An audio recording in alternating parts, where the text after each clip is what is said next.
Thank you for inviting me. Kant, thank you for inviting me, Better Tomorrow Education. I'm really glad to see familiar faces, actually. Hi, team. I know that Mike is there as well. So hi, everyone. Again, I'm the founder of UMEN. We are a global nonprofit organization. We are providing students with social emotional learning tools to break the cycle of emotional abuse. So before we start, I know that you already said in the chat like where you're from, but I'd love to see again if you could write that again, just to see where we're coming from, what time is it where you are, and if you could also put your camera, I would love to see your beautiful faces and just be able to interact with you. And then as I'm sharing my story, I'm sure that you'll be able to relate as well. In Malaysia, South Africa, Mexico, amazing. I saw Morocco before as well. Africa, Madagascar, Canada. Okay.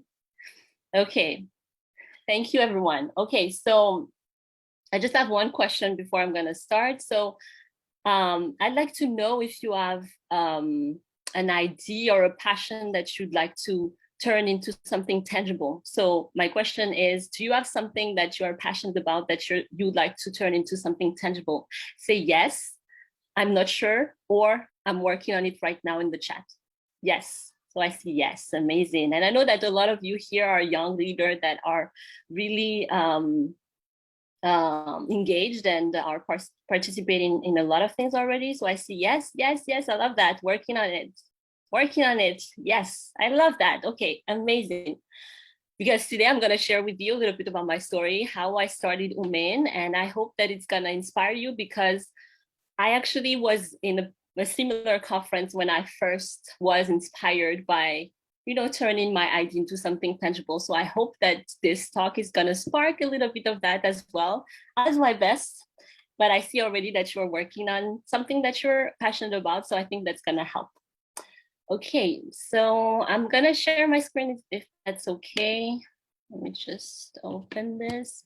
And yeah, just for me to get ready, if you can put in the chat if you're ready for me as well to share, put yes. Okay, so I'm gonna share my screen. Yes, you're so ready. I love that. Okay. So I'm gonna share my screen. All right. Okay, so like I said earlier, we are a nonprofit organization, UMENA, and we are breaking the cycle of emotional abuse by providing social emotional learning tools to children. We're starting in Madagascar right now, but our hope is to scale in other countries as well. I'll start my story in Madagascar because that's where I'm from. Let me just move this, it doesn't want to move. Okay, so my story starts in Madagascar. I grew up all my life in Madagascar.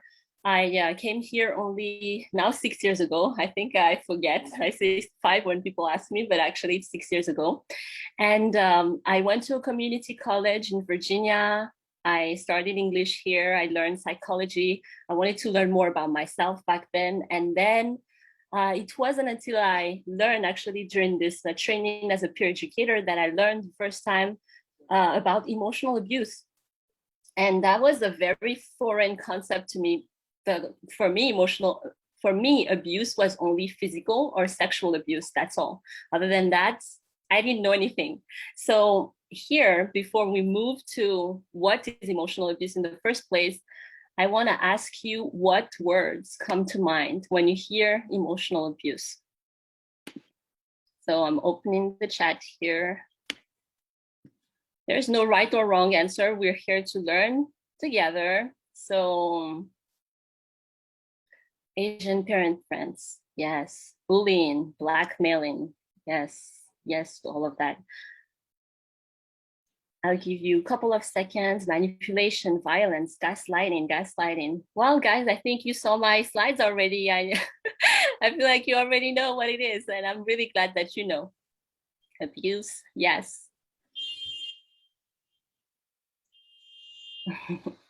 Okay, so I'll give you the definition because that was the first time I learned about it. So what I learned during that training is that emotional abuse is repeated belittlement, negative criticism, insults, humiliation, put downs, intimidation, like you said, gaslighting, control.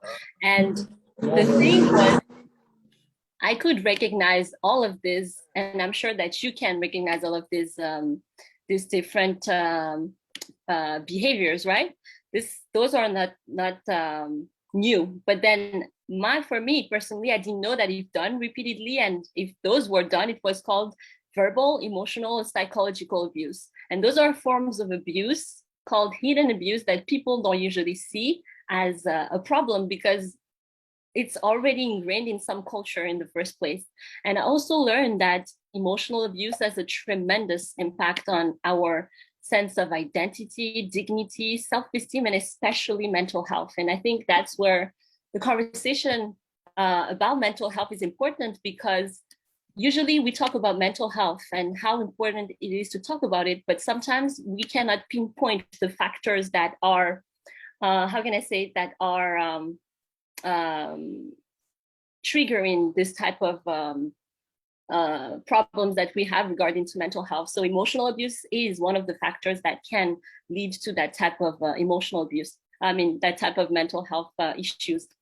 And then when I learned about it, I started to just be more aware, I would say, for myself, for recognizing what emotional abuse is in the first place, but also that I realized that myself as a person, I was victim of emotional abuse, but I never realized it was the case because I didn't have the proper name to put on these behaviors. And from there, I had like I was passionate about wanting to learn more about what it was in the first place. And one day on campus, my life was just like going to school, eating, going to class, and then going back home. And my life was very boring, I would say. One day I was going on campus and I would see this conference, and they would be like free food. And I saw free food and I was like, okay, free food, let's take a break.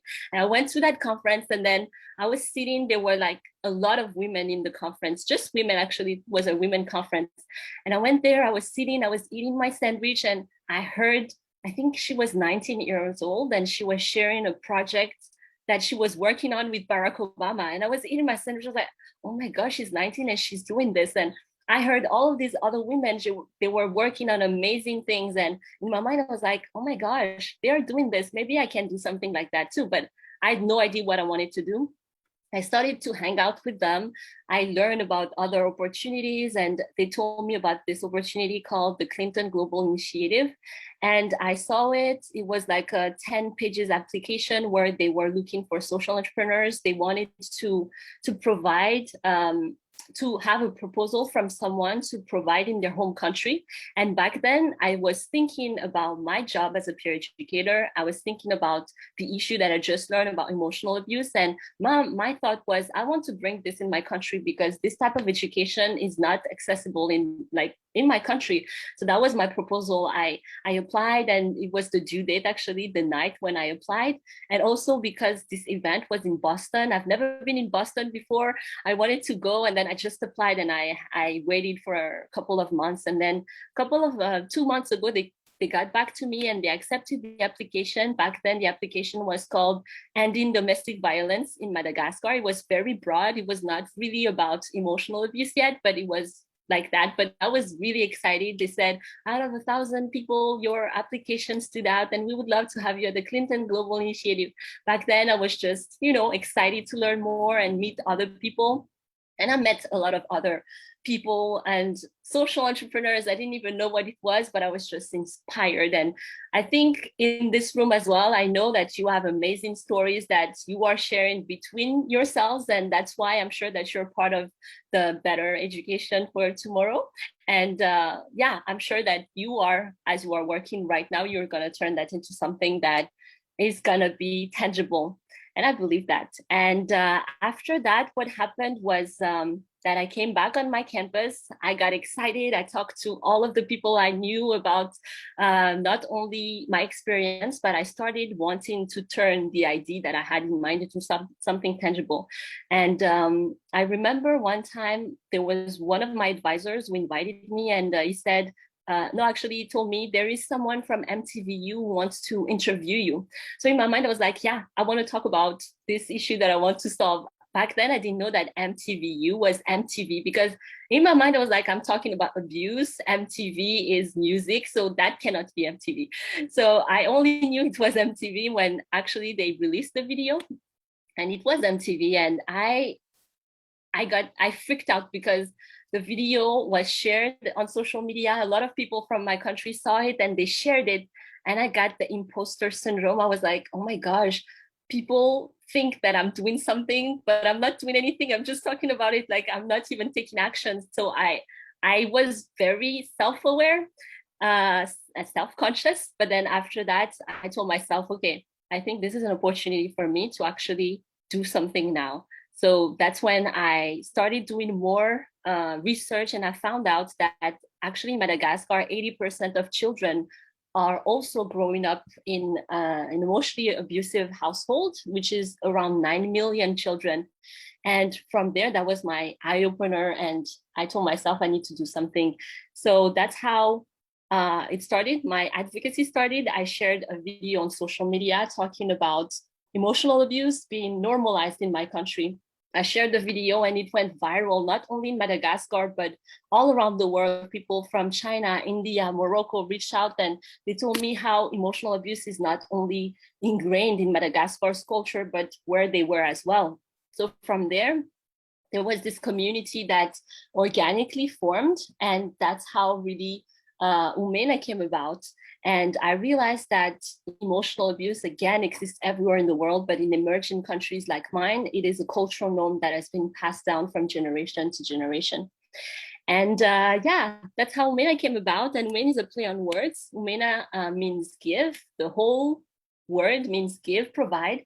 And the second part, which is Mena, means red. So in this context, we're providing students with tools so that they can spot the red flags in unhealthy relationships.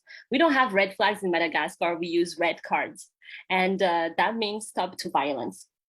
Our approach is is preventive and very simple. We're providing students with the tools, first of all, for them to recognize what a healthy and a toxic relationship look like in the first place, and for them to be able to put a name on these toxic behaviors.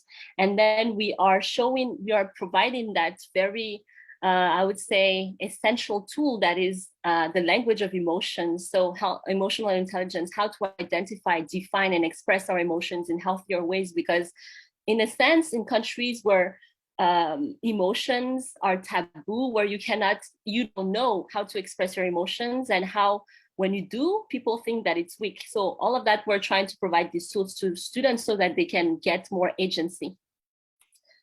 And then in 2019, I went back to Madagascar. We ran pilot programs in partnership with the Ministry of Education. We went in 10 different schools. We reached over 700 students, and we got amazing feedback from the people here. They are recognizing what emotion is in the first place. And then some of them, after the workshops, recognized that they themselves have been toxic. I had toxic traits with their friends, with their boyfriend or their partner. And then like I said, we were able to have this community of 150 volunteers who we have trained for them to go into the schools and help us continue raising awareness. And I've been leading this whole movement with a highly skilled global team that I am so grateful to work with. And yeah, so far we have been raising awareness, going into the different schools, and really helping people recognize that emotional abuse is a real problem and that we need to talk about it. And like we said earlier in the previous presentation, it all starts with raising awareness. And we're so grateful that so many people, not only in Madagascar, but also online, have joined our movement, have helped us also touch other people and spark this conversation, these difficult conversations in other places. And yeah, we're just grateful. So many organizations are also behind us. And today I want to invite you to follow us on social media at Umena.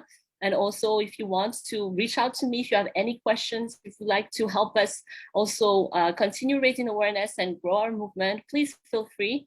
And that's about it for me. Thank you so much for listening. And if you have any questions, I'm here to answer. Thank you so much, Francesca, for joining. I think I absolutely loved your talking when I was busy. So we're gonna drop your information down below the chat. So please make sure you follow her and you do check her work because she's amazing. Thank you. Thank you so much. Let me just, how do I stop sharing? Okay, here. I would like to add something. Well, first of all, thank you so much for sharing your inspiring and for powerful story with us. And thank you for standing up about such an important problem, more since children are one or if not the most vulnerable group to emotions. And it's sad how normalized it is to not listen to children when they talk about themselves and their emotions, and they are like, well, so vulnerable to this, more since of course well, adults are the ones who tend to be more like tough or more abusive towards children.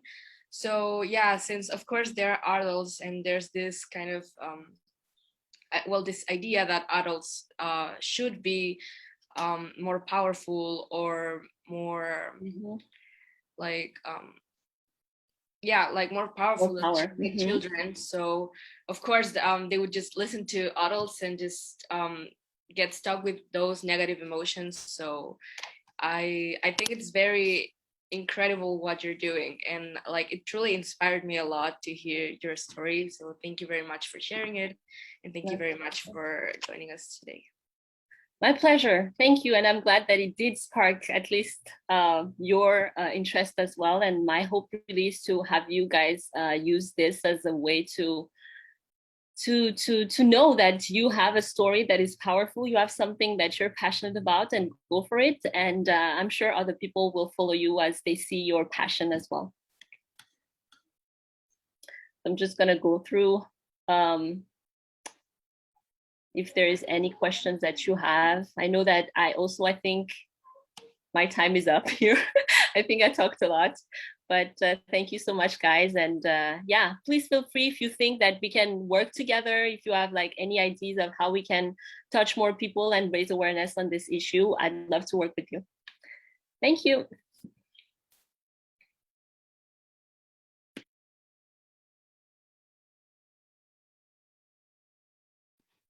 Actually, there are some questions in the chat. I don't know if you'd like to. Oh, I see.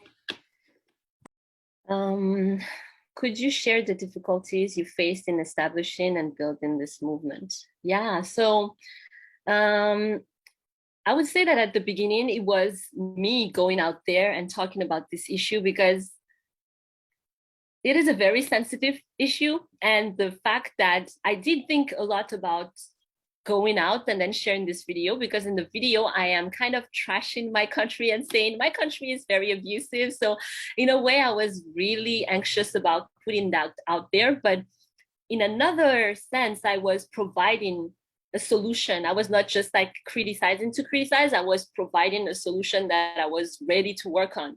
So I was sharing it and I was telling myself, I'm going to put this out there, I'm going to see who the people who are resonating are, and then I put it out there, and the next day it went viral. Like many people reached out, they shared, and then like that was the first difficulty, was with myself, putting myself out there and talking about the problem. And then for the rest, I think it has been very organic. The people who have shared has been very how can I say it, active in wanting to help. And then yeah, I think as a movement, it's like people talking about what we do and then other people knowing about it. So I think establishing it in a way has been very smooth, but it's starting it. It's like you having the courage to go out there and start it. And then just saw some art collab on Umena's Instagram. Do you think we can? Yes, of course. I think we can. And we love to actually highlight people's work as long as they are in line with our mission, vision, and values.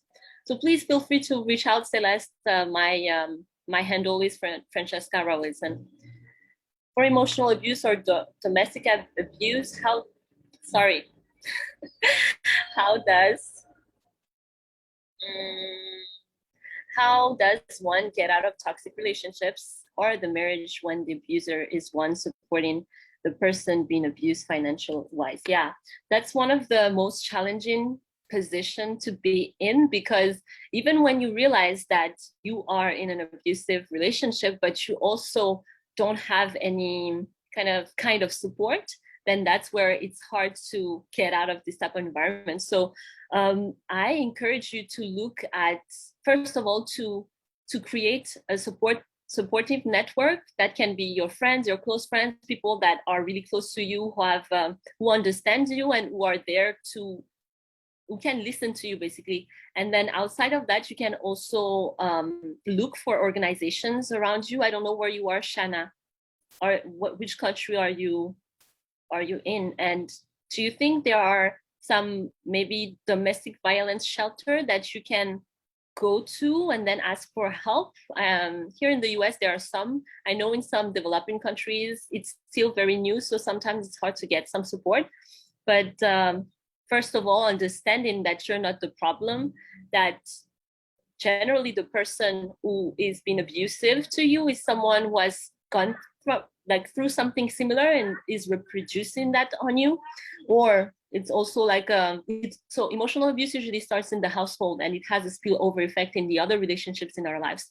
So it can be in the household, in your friendships, people who are bullying people at school, or in your romantic relationship, domestic violence, or at work even. So know that you're not the problem, and try to find a support system where you can share whatever is happening and who is gonna listen to you and validate whatever you're going through. Don't go to people who don't understand your situation and is just gonna make it worse for you to kind of share about what you're going through. And then, yeah, but I totally, how can I say it? Understand the fact that it's hard to get out when you have some financial dependence and that you need some financial support. So in that sense, I would encourage to do some research and try to find organizations on the ground who are helping with that. But the support system is crucial for your mental health and for your well-being. Could you elaborate more on how to build healthy relationships from preventive approach? Okay, so what we have realized was that when you grow up in that type of environment where you grew up in, I would say, where emotional abuse and criticism, like belittlement, put downs are the type of norm that you grew up in, that's what you think is healthy. And when you try to go in other relationships, that's what you're going to reproduce. So you have a distorted view of what a healthy love looks like. So I remember when we were back in school, like in college, my friends and I, like her boyfriend would be very jealous and would be like, he loves me so much because Luke is like very jealous. And that way of thinking, like we think that jealousy, possessiveness, control, those are like forms of love, but actually it's not. So our approach is to provide the students with the way a healthy relationship actually should look like. It's based on interdependence. It's based on mutual understanding, communication, and yeah, it's not like you're mad and then you're just gonna like put like a wall and not talk, like silent, giving silence treatment. That is not healthy. Like you communicate, you set boundaries, you talk about your needs basically. So that's what we try to share. Another question. I love questions. Thank you guys. It tells me that you're excited about the topic, and I'm glad to see that. If you're seeing someone, also let me know if I'm like going over the time like a lot. So if you're seeing someone being emotionally abused, but they don't realize that it actually is abuse, in which way can you help open their eyes? So what you can do is to send them some information around it. People usually don't like to be told like, hey, you are in an abusive relationship, like open your eyes or things like that. They're not gonna listen to you. What I usually do is that I show them an article or a video about it, and then I ask them, what do you think about this? And then either they recognize themselves in the video or they don't. Sometimes they don't even see that it is a problem in the first place. But most of the time they do see that it is something that they are leaving. But usually I don't tell people right away, or I ask questions. I ask them if they share with me that, let's say, they are treated like at school, they are not treated well. And sometimes also, if you know that they can also get some support, for example, at school, if they are being bullied, then if you know that at school there is like a section of the school or like a, I don't know, a counselor who can can help that person, then reach out to these people. But what you can do with that person is to ask questions, make them aware, like, do you think that this is good for you? Do you think that this space is right for you? Do you think that this friend is supportive? Do you think that you feel safe right now with this person? And then listen to them, be there for them. Listen, be empathetic, and validate their emotions and experience, because if they go to you, it means that they trust you, and it also means that they need your support and they just don't know where to go. So be there for them. Okay. Thank you so much for your questions. If you have more, feel free to reach out. It's a pleasure for me to answer these questions and to have you excited about it. Thank you, guys. Thank you so much, Francesca. Thank you. Thank you for joining us today, and really do appreciate your time, because I can actually relate to emotional abuse, because I think growing up I've seen so many kind of difference of in my opinion, I also feel like it comes from self-esteem, and they don't understand the roads. If you don't treat the emotional abuse, it can actually get to a physical emotion kind of thing, and then it can turn into a depression thing. So thank you so much, because you actually motivated me, and I hope you do it for the rest of the audience. Yes, my pleasure. And again, usually emotional abuse is the start, and before it escalates into physical abuse, because usually people, when they don't know how to express themselves, they bottle up and they put all of that, and that explodes into physical abuse, like you said. So that's why I think it's really important to talk about it, and I hope you understand it too. And feel free, please, to follow us and to share as well, because I think this message is really important for people to understand and to see and to start being aware of. So yes, my time is up. Thank you again. It was a pleasure for me to be here. Okay, so now I would like to introduce our next